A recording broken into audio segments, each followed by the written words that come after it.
In this video, I'm going to tell you what I know about security cameras. There are people that know more about security than me, but unless you buy their security systems at 5 or 6 times the price than you can buy them on eBay, they will not support you, nor will they guarantee warranty unless they do the installation at extra cost. It's just business. This video is for beginners who want to buy and install their own basic system at a far better price. There are plenty of camera systems on eBay to choose from. This video is about the basic wired analog system with cable from the camera to the DVR recorder. But before we get started, we need to talk about the extras you will need that don't come with the usual camera kit. The first item is a 500 gigabyte or terabyte hard drive. Don't buy a kit with the hard drive installed. Better to purchase your own, save money while choosing a good brand. Next is an extender power board. Next is a 15-pin D-plug cable for an old monitor and an HDMI cable for a modern TV, monitor or computer. And lastly, if you want to communicate with a modem or computer, we need an RJ45 cable. Now we can start on the camera kit. First, unpack and spread everything onto a table. Then unpack the individual boxes.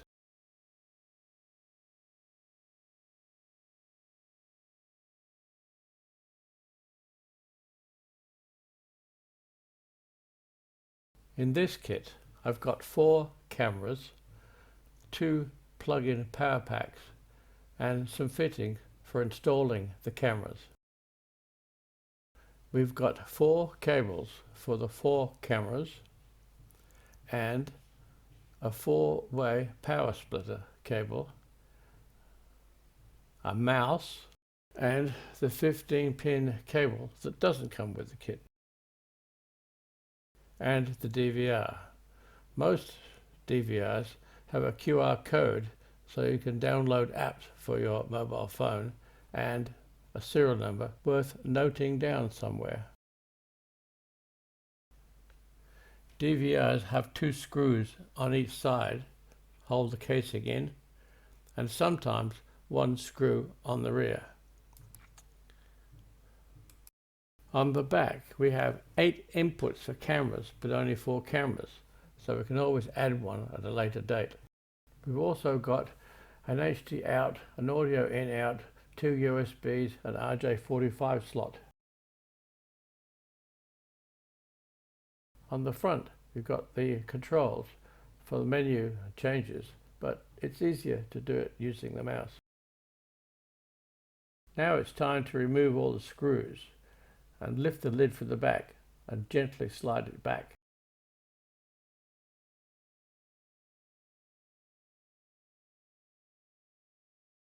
What we are interested in now are the 2 loose cables.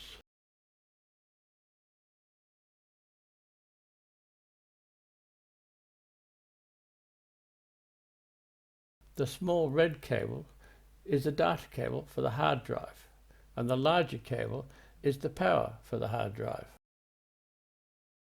The 2 connectors on the hard drive are keyed, so there's only one way you can put the cables in.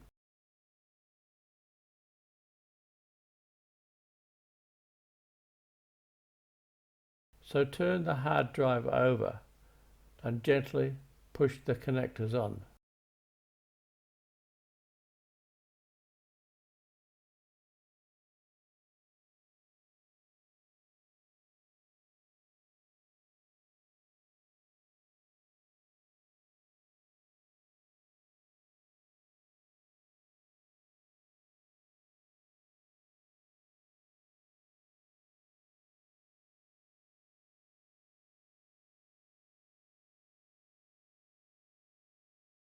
Now it's time to screw the hard drive to the DVR casing. In a pinch, you can use the two black screws from the DVR lid. One of the two plug-in power packs is going to power the DVR. The second one is going to be attached to the four-way power splitter to drive the cameras. Now it's time to check the cameras. I've chosen dome to suit my particular needs. On each camera I've given it a number, 1, the other 2, 3 and 4. And on the cable that's going to be attached to that camera I've also put the same number. This will make sense later on.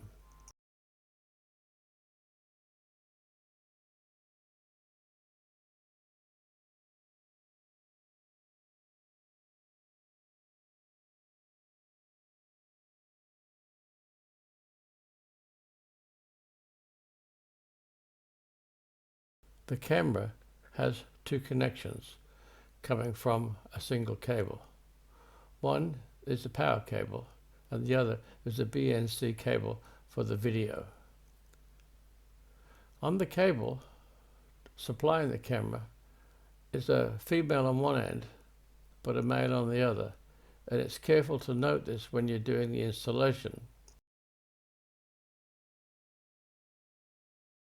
It might sound stupidly obvious, but I've known people who have gone to great lengths to install all their cables through the roof, through the ceiling, everywhere, and then suddenly find out they put the cabling ass about.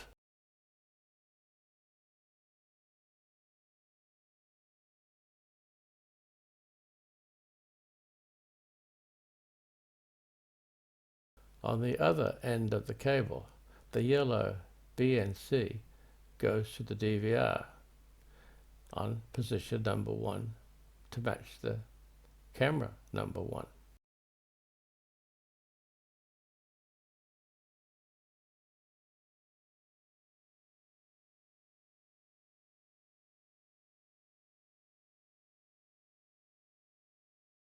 This female power socket is now connected to the four-way splitter cable, and the four-way splitter cable is connected to the plug-in power pack.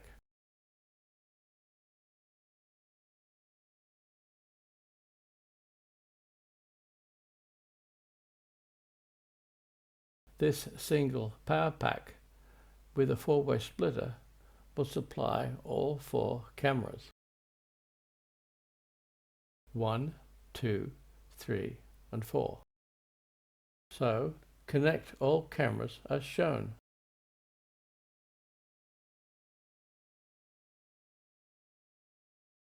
I'm using a 15-pin D-plug monitor, so it's time to connect that to the DVR. Position all the cameras facing upwards and make sure you've plugged the mouse into a USB port.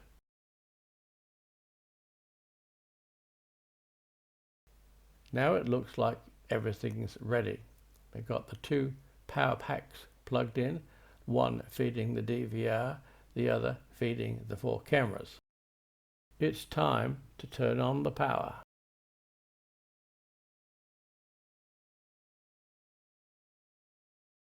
All 4 cameras are working normally and we clearly see the ceiling. Note that all 4 cameras are in color. Now the top left screen has gone to black and white. This is because I've reduced the light to that camera. It's switched on its infrared LEDs and gone to black and white. Test this by bringing your hand down over each camera in turn. As the light is reduced, the camera will switch to night vision. The screen image of your hand will then switch from color to black and white. If all cameras respond to this, then the day-night test is okay and complete, and you're ready to install your cameras into their selected locations. By right-clicking, we can bring up the DVR menu. Normally, the top line main menu and the shortcuts below it are accessed once the cameras are in place, but for this video, I will explain them now. First, we'll click on System and go through its sub-menus. In general, we can set the date and the time, and we can nominate how we want the date. The separator, we can nominate with 24, 12 hours. We can set the language, whole range of languages available, and we can nominate overwrite. This decides, do we overwrite the hard drive with all files, or do we stop recording once it gets full? The next one is the drive number. Next, we can choose PAL Australian or NTSC American TV output system, then auto logout in minutes, and finally our DVR name and do we want the guide on or not. Next, we jumped to GUI display. The first section allows us to decide what information we want to tack onto our video feed. Transparency allows us to decide the transparency of the menu box.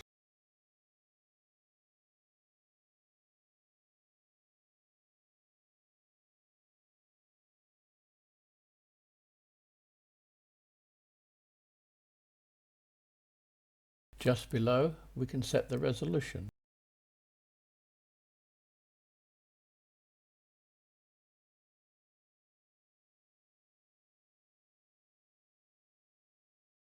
Encode video out, I think, allows you to choose what channel you want this information imprinted on. Try it out for yourself. Time display allows real-time display on the screen. And title allows you to name each camera, example, kitchen, hallway. Next, we jump to digital. Channel status tells us what is the maximum resolution, the resolution, the frame rate, and how many cameras we've got. Obviously, we've got 4. Channel type allows us to select just that. Probably better just leave it on 8, which we've got. We could possibly choose 4 to squeeze and get rid of the other 4 temporarily. Next, we choose Encode. This allows us to set the operation of each camera either one at a time or all at once.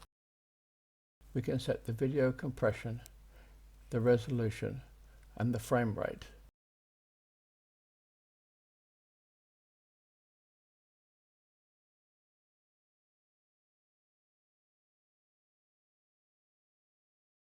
Here we can choose constant bit rate or variable bit rate. Simply put, constant bit rate offers faster processing, while variable bit rate offers better optimization. I recommend variable bit rate, quality high, and leave the other settings to default. Ignore the right-hand column unless you have audio on your cameras.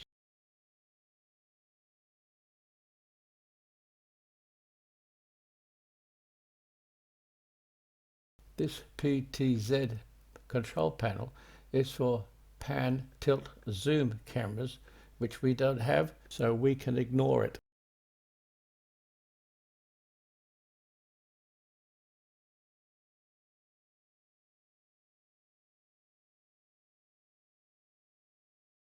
The next icon is network.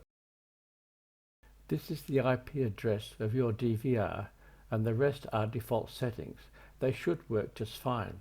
To make things simple, just take a picture of this page for later, just in case they don't work, and we'll come back to this later.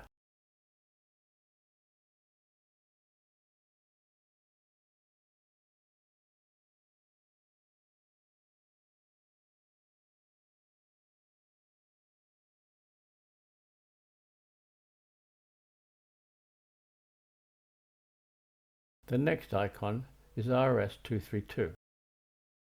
This allows you to adjust the settings of your 2 RS-232 ports, one of which your mouse is plugged into. Unless you have special communication needs, better just leave the default settings as they are. Next, we open the Net Service icon. This panel is for wireless network settings.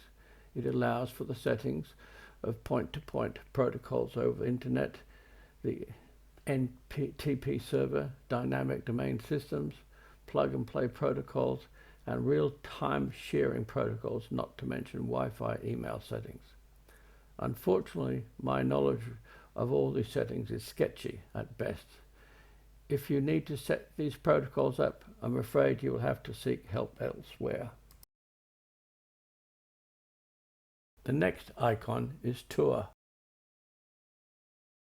This panel basically allows you to select how you would like your camera video displayed onto your monitor. Individual screens, cameras, 4x4, or all 8 or 9 displays at once, and the time settings for these changes. Here I show a couple of examples, but it's better you experiment with this panel for yourself.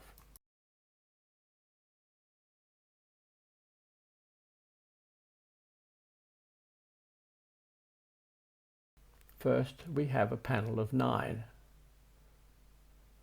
Then it switches to an individual panel, number 1, number 2, number 3, number 4, and then back to 9. Now we leave this panel of icons and go back to the main menu. Then select Alarm, then Motion Detect. On this panel you can select all or a given camera and its sensitivity, and which cameras will record if this particular camera is triggered. For example, camera number 1 is at the front of the hall, number 2 is at the back of the hall. Camera 1 is triggered but sees the intruder's back, while camera number 2 at the other end of the hall sees him approaching. To set camera number 1 trigger area, tick Enable and then Region and then click Set. The area in red will trigger the camera to record. The area in the clear will not. Of course, the camera should be in its set position. If the camera was moved even slightly, you'd have to come back and go through this routine again. You can use the mouse to spot individual squares or wipe the mouse to clear complete areas.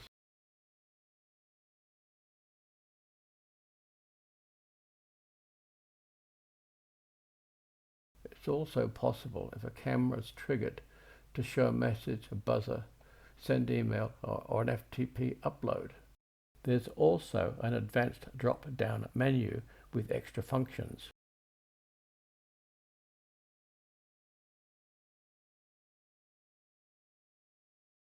The next icon is Video Loss. This panel is very similar to Video Detect. Basically, if the camera is enabled but cannot be seen on the DVR's monitor, other cameras can be set to record. The next icon is Video Blind.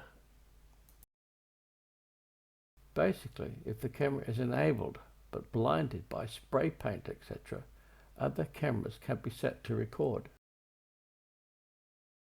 Something else to mention at this point: all these panels with periods set can be programmed not to carry out their enabled function from this timesheet that has the day, the date and the time.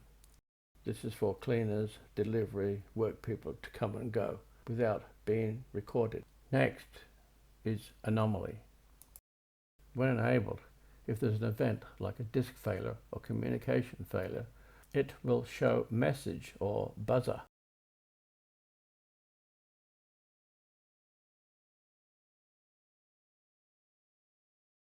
We have finished with this page and return to the main menu and then select Record. This page has 3 icons. Select Record. This page allows you to set up camera operations for individual cameras or all at once. A simple example would be that on camera 1 on Wednesday, I want the camera to record for 2 minutes every time it's triggered, and by selecting schedule I can nominate periods. Say on period 1 I set time from midnight to 9 to trigger on detect. Then in period 2 I set from 9:01 a.m. to 2 p.m. on regular. Finally, on period 3 I set it from 2:01 p.m. to midnight to trigger on detect again. 4 period settings can be made over a 24-hour period. The next icon is playback. This panel is the most complex yet most versatile of all the panels in the software package. On the top right of the panel, make sure you are set to read write on your hard drive and the video button is on. The calendar below allows any date to be selected and the video on that date to be viewed. The panel below allows you to choose what cameras are to be shown on the 4 display panels. The 2 little icons on bottom right allow you to swap the options on this right-hand panel. On the very bottom of the screen you can stop playback or select sync mode, which allows video captured at different times to appear in sync. Further along you can select all, regular alarm, and manual to choose what playback videos you want to see.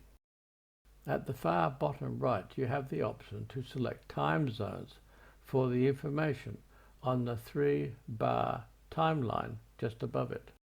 Above the 3-level time bar are a selection of controls for pause, go forward, backward, etc., and an icon at the far right of these that allows you to give a name to a given file. The video files on my hard drive are very limited, but I'll try and show you what can be done.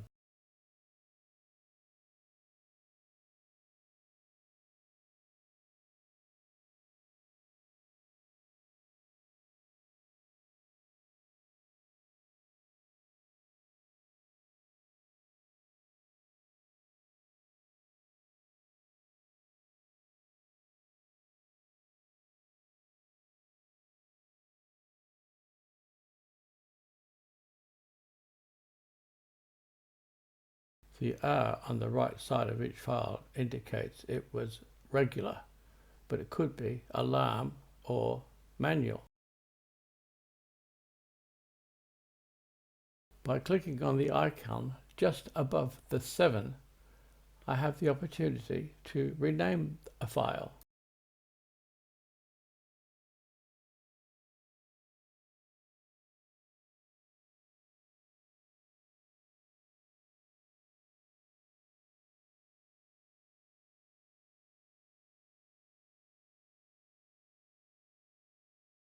The next icon is backup.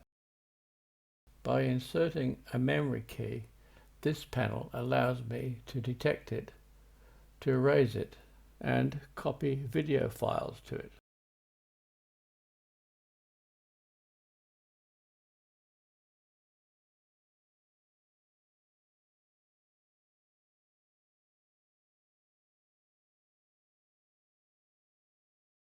Not only can we set the start time and the end time, we can set what type of files we want to download.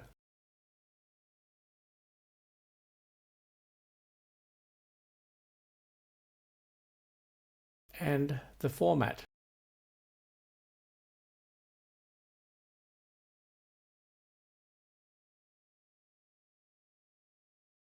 The next icon is Advanced. Then select HDD Manage. This panel will allow you to set up your hard drive. Make sure it is set to read write if this is your working drive. It is possible to have 2 drives, one being a USB plug-in. Therefore, you need to make sure you select the right drive from the list. If you have both an internal and an external drive, you can select one of them to be read-only.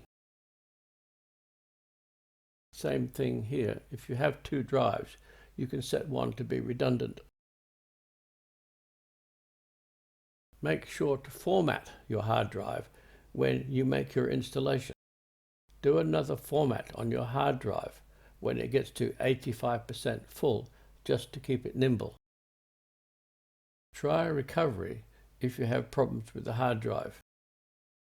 You might be lucky and save valuable data.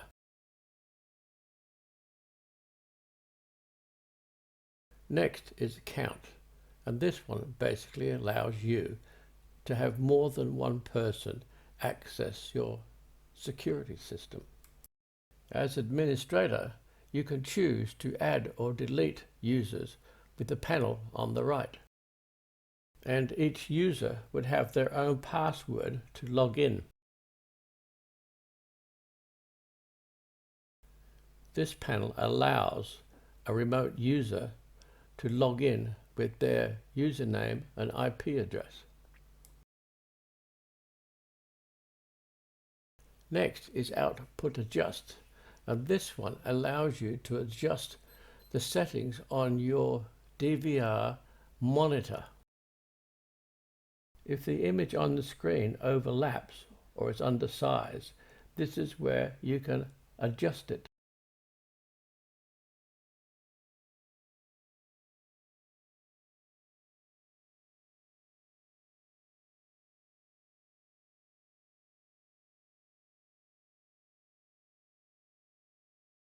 It's also possible to adjust for brightness, contrast, saturation, and hue.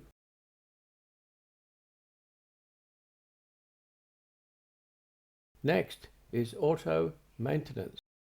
This allows you to reboot the DVR at a convenient time.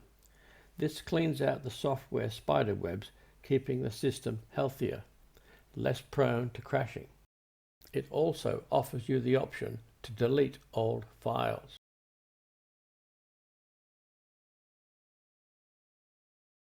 The next icon is Restore. If you've been experimenting with panel settings and made a mess of it, this is the page to come to. By ticking a box and then OK, you restore the panel back to default settings. The next icon allows you to upgrade your software. But if you have no experience, it's better to leave this one alone.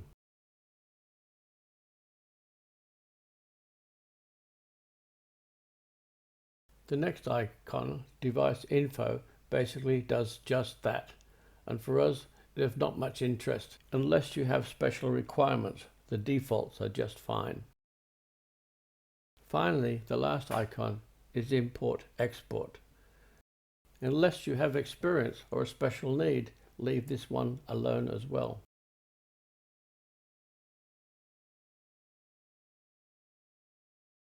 The next icon is Info.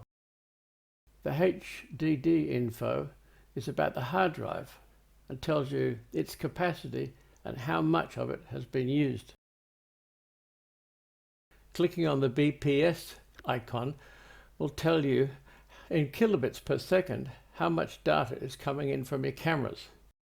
Note that on 5, 6 and 7 there's hardly any data at all, just noise, because we have no cameras there. The log icon is a useful tool as it shows everything that's happened to our DVR. Everything from shutdowns, reboots, login, and warning of no bitrate. It's also possible to clear all logs by hitting the remove icon.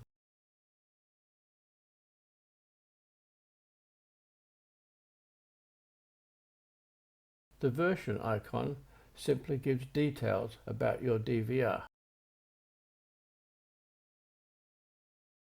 The very last icon, Logout, gives you 3 options: Logout, Shutdown, Reboot.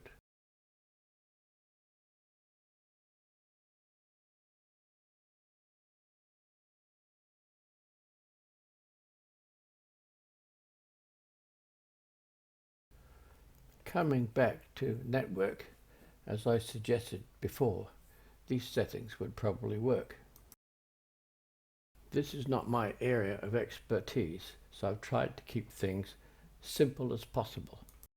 While my methods may be looked down upon by those in the know, they work for me, and that's all that counts. All devices that are network capable have an IP address. In the case of this device, it's 192.168.132. To simplify this for myself, I think of it as country, city, street, and house number.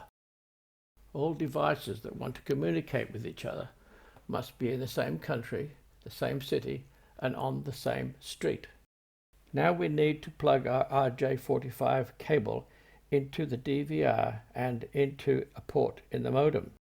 Usually, by default, the gateway to the modem is 192.168.1.1, head of the street, first house.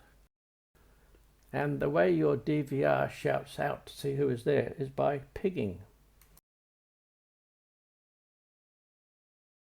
When the gateway is pinged, it will send back 4 messages of 64 bytes and the time it took. It looks like we have success, but we'll try it again. Some DVRs might have the ping command in a different location, so just search around for it. But what if it does not work and your result looks like this?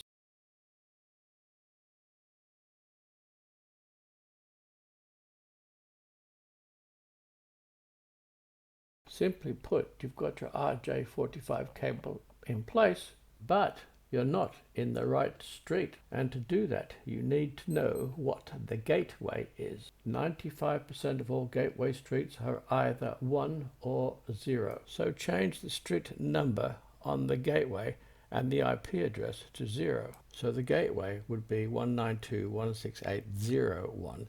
Same for the IP address, 192.168.0.32. If all works now, you're good to go.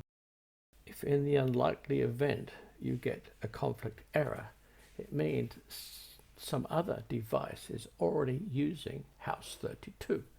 So just change the number, say to 29. If it's still no good, check the RJ45 cable by checking the lights at each end at the DVR and the modem to see they're flashing. In the super unlikely event it still does not work, we need to find our gateway address. In Windows 10, right-click the window icon, then Run, and then typing CMD and OK.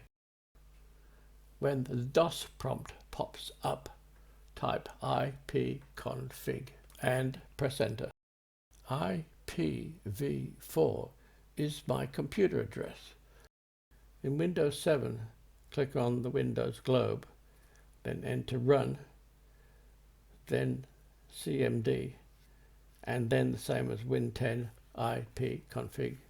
So it's important to note the details on your DVR should be the same as the subnet mask and the gateway, and even on IPv4, with the exception of the house number. Try and keep that on 32 if there's no conflict. Now it's time to log out and shut down. But hang on a little longer for a few more tips. The biggest problem with these type of systems is hiding the wiring. The big advantage is they can't be jammed by a Wi-Fi jammer. You might be living in a flat or renting. How do you install everything without causing any damage?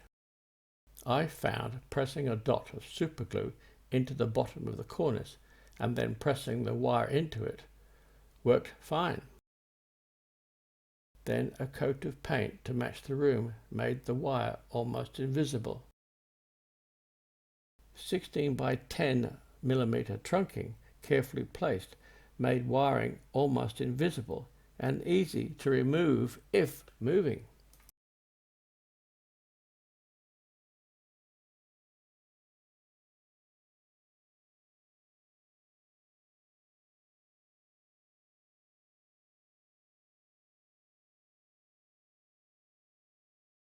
Finally, don't lay your camera cables alongside power cables or fan motors, etc., or you will get a herringbone pattern of interference on that camera. I've blown past 76 years old long ago, and younger minds might be critical of my simplistic advice and views, but you're welcome to it if it helps. If it does, please drop me a like and I will try and make some more. Bye-bye.